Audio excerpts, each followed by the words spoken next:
Hola, hola, bienvenidos una vez más a Macro Show, tu show favorito en el cual un inversor decidirá en dónde va a hacer su inversión. El día de hoy tenemos desde México a Rafael Jacobo Gallardo. Hola, ¿qué tal? Buenas tardes. Yo soy Rafael Sabludovsky, soy mexicano y transmito desde mi casa, aquí en la Ciudad de México, su casa también. Vamos a hablar acerca de qué es mejor invertir, si en Colombia o en México. Yo les daré mi punto de vista acerca de la República Mexicana y ya ustedes me dicen si les llama o no les llama la atención. Que la disfruten mucho y que ganen mejor. En el otro lado de la mesa tenemos a Nicolás Parada desde Colombia. Buenas tardes a todos, mi nombre es Nicolás Parada, estamos aquí grabando desde Bogotá, la capital de Colombia, y el día de hoy les voy a explicar por qué es mejor invertir en Colombia.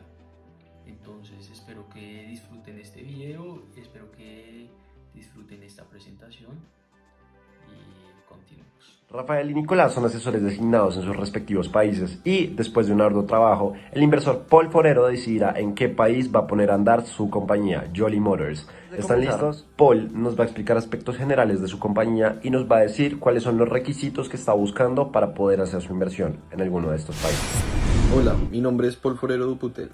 Estoy aquí para tomar una gran decisión, para ampliar el mercado de nuestra compañía internacionalmente. Lo que buscamos en el país que vamos a invertir es un país que nos pueda brindar mejores oportunidades. Lo que más vamos a tener en cuenta es el PIB, el Producto Nacional, el cual es el PNB y el sector automotriz, entre otras cosas. Estoy listo para escuchar ambas propuestas. Teniendo en cuenta los lineamientos que brindó el inversor, decidimos formular 9 preguntas. Comenzaremos con la primera. ¿Cuál es el PIB de cada país? Respondiendo a tu primera pregunta, ¿qué es el Producto Interno Bruto? El Producto Interno Bruto en México es el segundo más fuerte de Latinoamérica y el segundo más fuerte en todos los países habla hispana, por detrás de Brasil y por detrás de España. De acuerdo con el INEGI, el Índice Nacional de Estadística y Geografía, dice que el PIB contiene 16.9 millones de pesos mexicanos. Y esto es un total de 1 billones de dólares, o sea, en dólares americanos. Este PIB está formado por bienes donde entra la fabricación automotriz, el 30%, en un 30%. Los servicios como el turismo abarcan un 50%, mientras que las inversiones, que son carreteras, hoteles, restaurantes, cosas que también concesiones como paraestatales que pone el gobierno, eso equivale a un 20%. Es una cosa que debemos trabajar nosotros para poderlo desarrollar. El Producto Interno Bruto PIB en el tercer trimestre ha caído a un menos 0.2 respecto al segundo trimestre del 2021. Esta tasa es 17 décimas inferior a la del trimestre pasado, cuando fue de 1.5. La variación interanual del PIB ha sido 5.8 en 137 décimas menor a la del segundo trimestre, cuando fue de 19.5. Para responder tu primera pregunta, de acuerdo al Departamento Nacional de Estadística, el DANE, el Producto Interno Bruto de Colombia en el 2020 ha caído un 6.8% respecto al año anterior. Esta tasa es de 101 décimas inferior a la del dicho año, en el que la variación fue del 3.3%. La cifra del PIB para el año 2020, el PIB nacional es de 271,3 miles de millones de dólares, con lo que Colombia es la economía número 43 en el ranking de los 196 países de los que publicamos en el PIB. Excelente, vamos con la segunda pregunta. ¿Qué porcentaje representa la industria automotriz en el PIB de cada país? Contestando a tu segunda pregunta, ¿cuál es el porcentaje del PIB que representa la industria automotriz en cada país? Acorde a la última propuesta del portal Estadística, un portal muy confiable y muy eficiente para rescatar estadísticas macroeconómicas, podemos ver que el PIB en el sector automotriz está en un 2.64%. No obstante, tuvo un decrecimiento del 0.4 comparación del 2011, donde llegó a tener un total de 3.04, siendo la cantidad más alta de producción automotriz. El gobierno estableció una política monetaria para poder mejorar las cosas dadas a la pandemia del COVID-19, pero que esto se está trabajando de una forma un poco muy paulatina. Todavía tiene que trabajar un poco. Y los estados donde mayor producción automotriz, o sea, que más le contribuyen al PIB, es Puebla, donde está la armadora Volkswagen y Audi; Aguascalientes, donde está Nissan y Toyota; Guanajuato, donde está Honda y General Motors. Pero también podemos ver en el norte del país que hay demasiadas automotrices, como en Piedras Negras, Ciudad Juárez, Hermosillo. Se maneja un buen auge. Para responder tu siguiente pregunta, las ventas de vehículos nuevos en Colombia aumentarían alrededor de un 17% este año, según los gremios del sector. Si bien en enero, por motivos de los confinamientos y las restricciones que hubo ya en las primeras quincenas de febrero, las matrículas solo cayeron un 4.4% con relación al año pasado. Eso lo dijo Eduardo Bisbal, quien es el vicepresidente del sector automotor de la Federación Nacional de Comerciantes, es decir, FENALCO.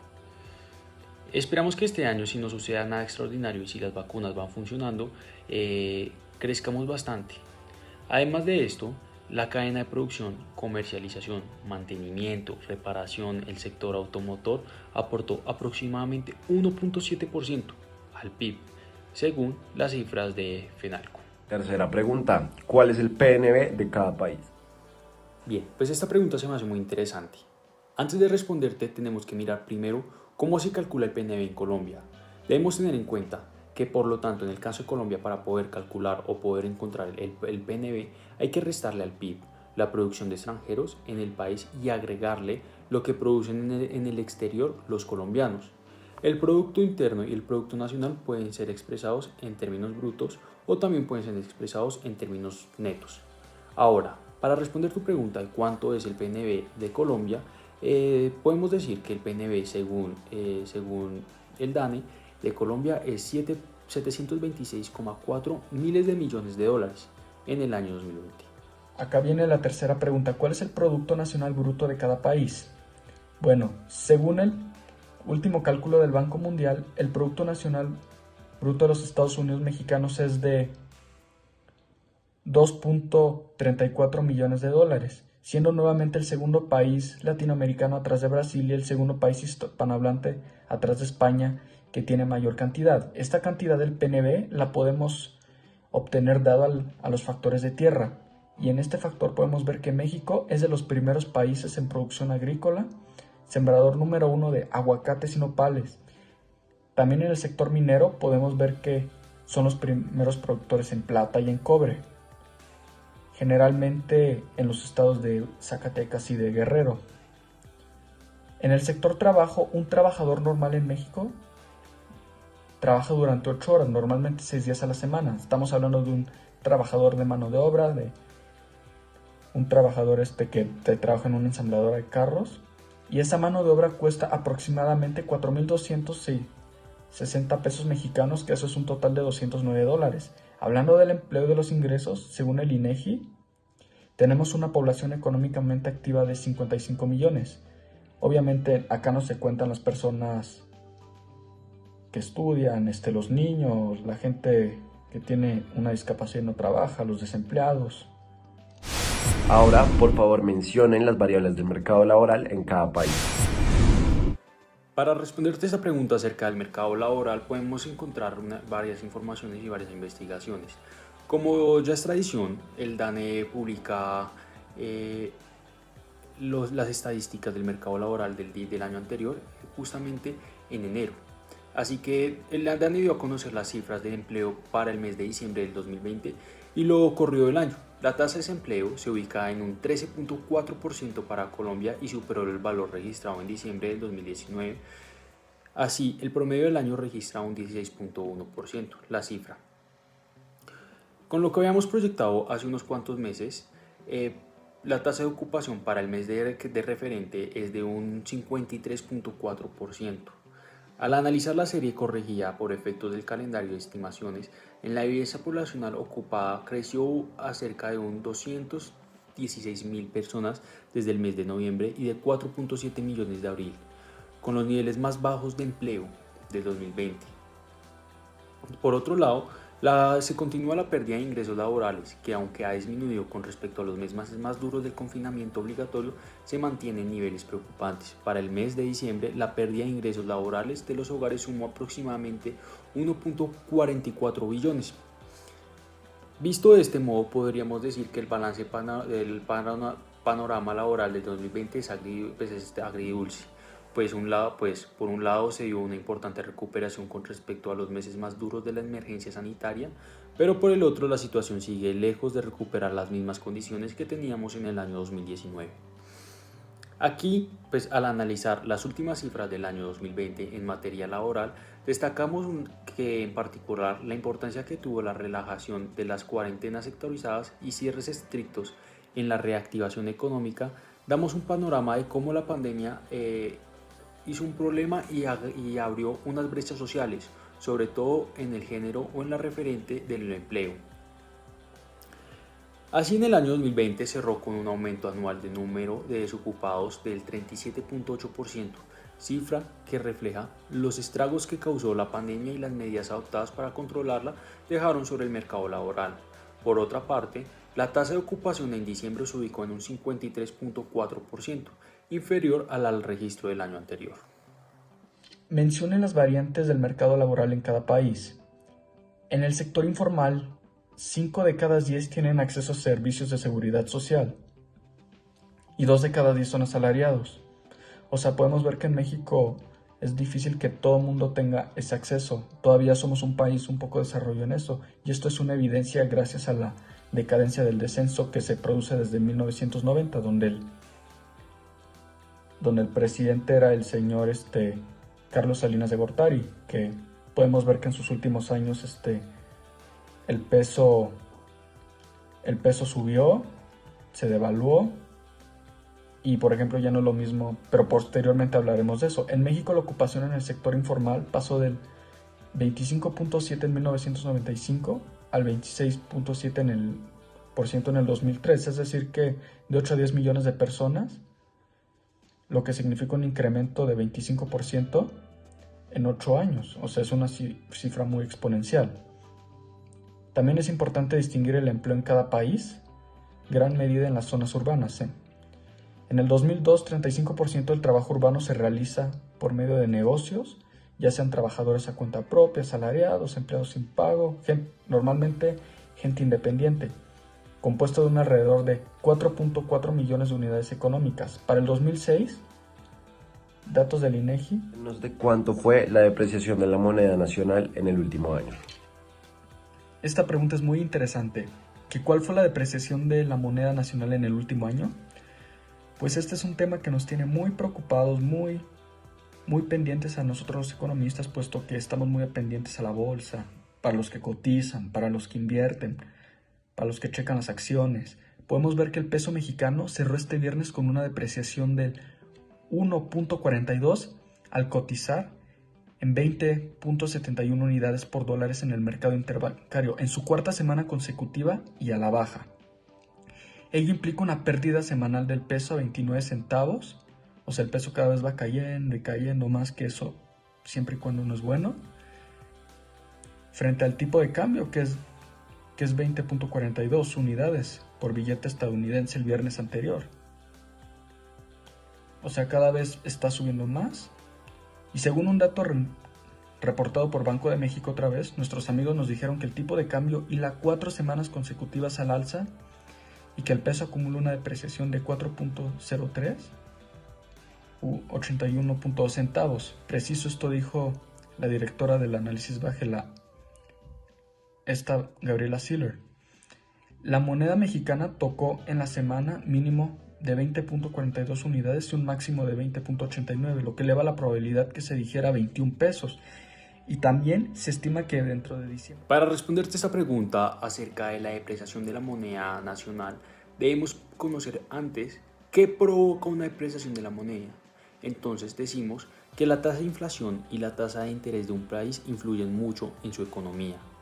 Por lo tanto, un aumento de la tasa de interés de un país conduce a una apreciación de su moneda. De manera similar, una disminución de una tasa de interés provoca la depreciación de la moneda.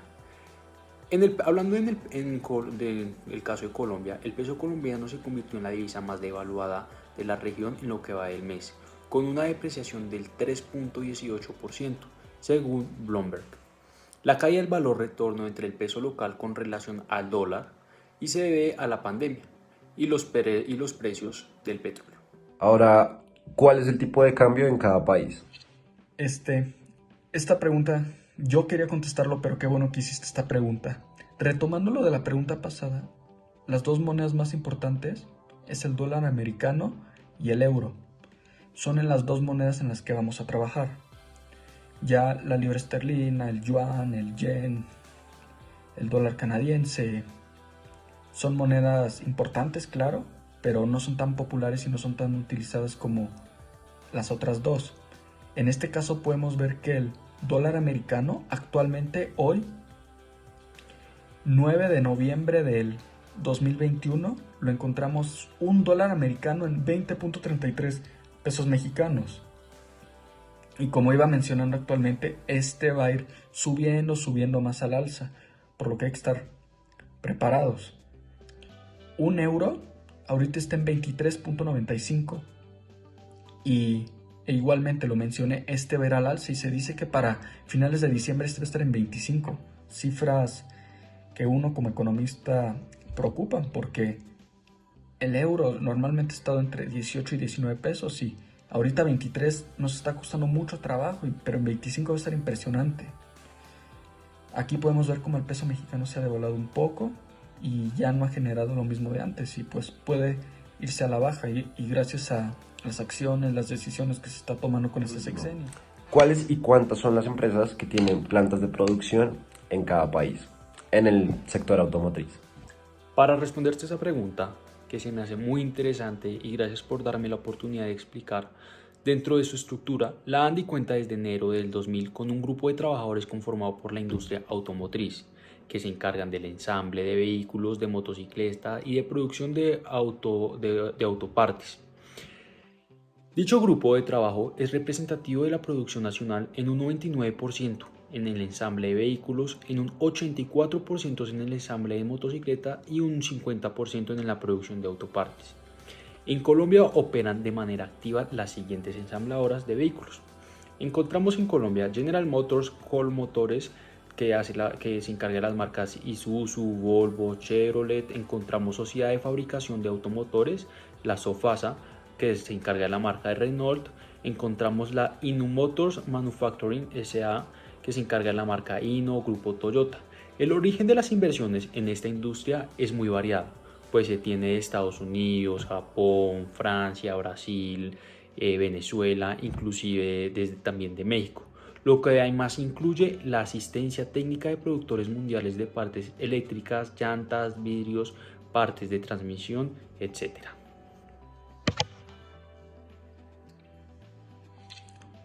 ¿Qué empresas tienen plantas de producción en cada país? Bueno, en el sector automotriz, señor inversor, donde usted seguramente va a querer meterse. Creo que a Juan David también le llamó mucho la atención mi segunda respuesta y con mucho gusto se la contestaré. Según la revista Automeetings, actualmente el sector automotriz representa el 6% del PIB nacional y el 18% de la producción manufacturera. Todo lo que tiene que ver con maquiladoras, ensambladoras es el 18%. Se estima que la industria automotriz mexicana continuará creciendo en el futuro, puesto que es un negocio que se ha visto muy rentable, genera demasiadas oportunidades de empleo, como lo mencioné en mis preguntas 5 y 6, y también México, por su cercanía con Estados Unidos, tiene recursos y la mano de obra necesaria para poder adquirir ese tipo. Y los pronósticos indican que la producción alcanzará 4 millones de unidades. En el 2018 se alcanzaron 4 millones y 5 millones en el 2022. O sea, en 4 años está subiendo 1 millón, que es una cifra buena, que esté subiendo cada millón en personal, está muy bien. Y tú como empresario inversor, pues vas a querer buscar acá. Las empresas que operan en México... Muchas gracias a todos por participar. El inversor ya tiene un veredicto. No, a ti, Juan David, muchísimas gracias por invitarme, por darme la oportunidad de con mi voz poder representar a mi país, de poder brindarle el mayor apoyo al inversionista y así poderle llamar la atención con mis argumentos para que logre invertir en este país. Darle gracias a la gente que nos escucha por brindarnos este espacio y que nos estén escuchando. Y pues lo único que me queda decir es que si, pues, si el inversor llega a invertir a este país, lo único que ayudaría es que por desgracias de la pandemia mucha gente se quedó sin empleo. Este país pues lastimosamente sus mercados cerraron y ya estamos volviendo a reabrir el comercio. Entonces espero que el inversor tome una excelente decisión y así logremos otra vez aumentar el PIB y aumentar el empleo. Entonces, de nuevamente, muchísimas gracias y espero que hayan disfrutado mucho este debate, podemos decirlo, este noticiero, y que tome la mejor decisión. Quiero darle las gracias a los dos representantes de cada país. No fue una decisión fácil. Estamos interesados por ambos países y esperamos invertir en un futuro en ambos. Pero en esta ocasión vamos a escoger la propuesta del representante de México, ya que el Producto Interno Bruto es el segundo más fuerte de Latinoamérica. El PIB de México nos favorece más. Es un país con más ciudadanos dispuestos a invertir en la industria automotriz. Estamos dispuestos en hacer un trato con el representante de México. Muy fuerte, muy reñida. No obstante, México es el ganador. México se lleva una nueva empresa automotriz, nuevas plantas, nuevas inversiones, más empleo. Excelente, me alegra mucho por México. Entonces, muchas gracias a todos por participar. Nos vemos de 7 de la mañana a 9 de la mañana de martes a viernes y sigan sintonizándonos. Muchas gracias.